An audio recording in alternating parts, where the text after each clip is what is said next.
Greetings, friends. It's me, Wayman, and this is a video going out. A Twisted Fate, I believe it is. And I'm responding to the video, Losing My Religion.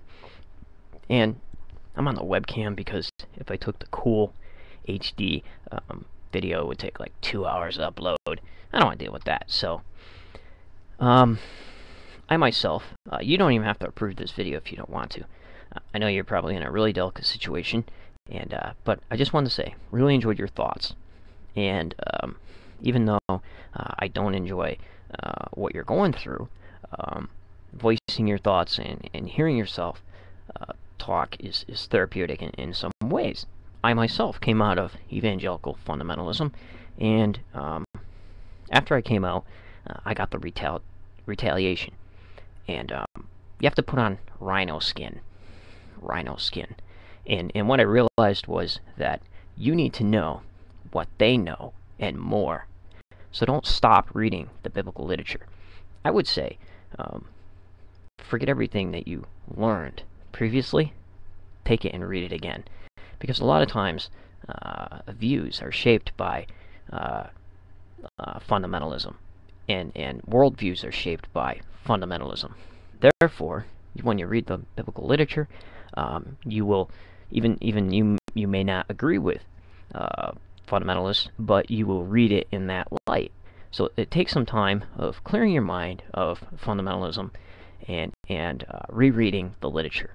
Then get into studying the history of it, and it might not be your thing, but in order to respond, to get these people to listen to you, and in order to put on the rhino skin, you need to, so to speak, fight fire with fire. So, just as they are able to twist the biblical text to get desired outcomes of intimidation, you can do the same. And hold them to it. Hold them to it. And never let them forget. And I've used plenty of sarcasm where they're not really sure. So in a nice way, you can tell somebody some pretty interesting things, and they should leave you alone. So I know that some people are more persistent than others, and if your family is involved in evangelical fundamentalism, it's even harder. But nothing's saying that you can't pull your kids aside and say, they could be wrong. You know, maybe you're not going to hell for wearing pants, or maybe you're not going to hell because you watched a certain TV show. And just like, you know, in the literature, Jesus had theological arguments with Judaism in the Gospels. You could do the same, because that's what it is. And because it changes so much, people use different interpretations and apply it to their lives on how they view the world and their worldview. So that's why there's so many different kinds of interpretations, because the literature speaks to different people in different ways while they're in different situations of their lives. So the text, metaphorical, it can be transformed into how we view the world. So everybody doesn't view the world from the same spot. And that's how you get all these different denominations and different interpretations. Also, retaliation to cultural retaliations. The whole retaliation, the whole idea of us and them, you know, it makes them feel really good to know that they are seemingly righteous when they look at another person.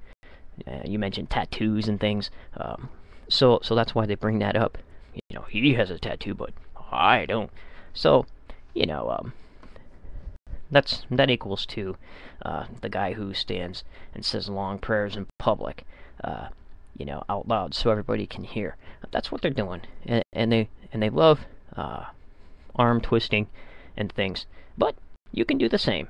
So do what they do, but better.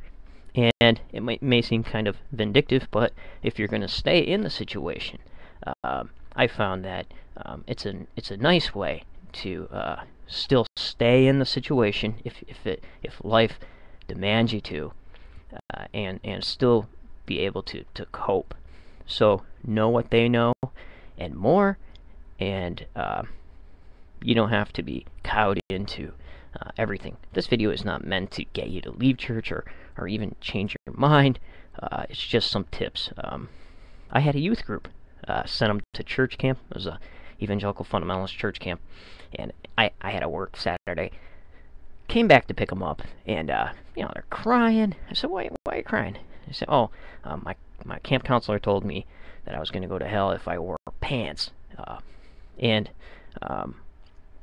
I pulled them out. I said, you're not going to hell because you wore pants. These were kids. They were poor. They didn't have a lot of clothes. They weren't even of that particular belief system.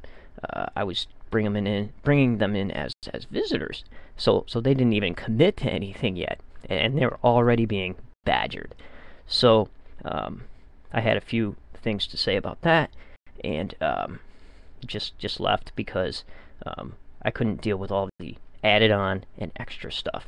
So I still have really good relationships with my family and people that are in it, but like I said, I had to educate myself on fundamentalism. What is it? How does it affect people? And I had to educate myself on religious history, New Testament history, Old Testament history, started learning a little bit of Hebrew, and start learning about Judaism. How do they view the literature? At times I use Judaism to combat ideas of fundamentalism. So it's perfectly fine when you're jumped on to ask them a very good question. So take care, and best of luck, and I hope that you're able to get through this, and I also hope that your family is able to get through this. So I favored your video. Excellent job, and I enjoyed hearing your thoughts. Take care, and remember, if everybody's thinking alike, then somebody isn't thinking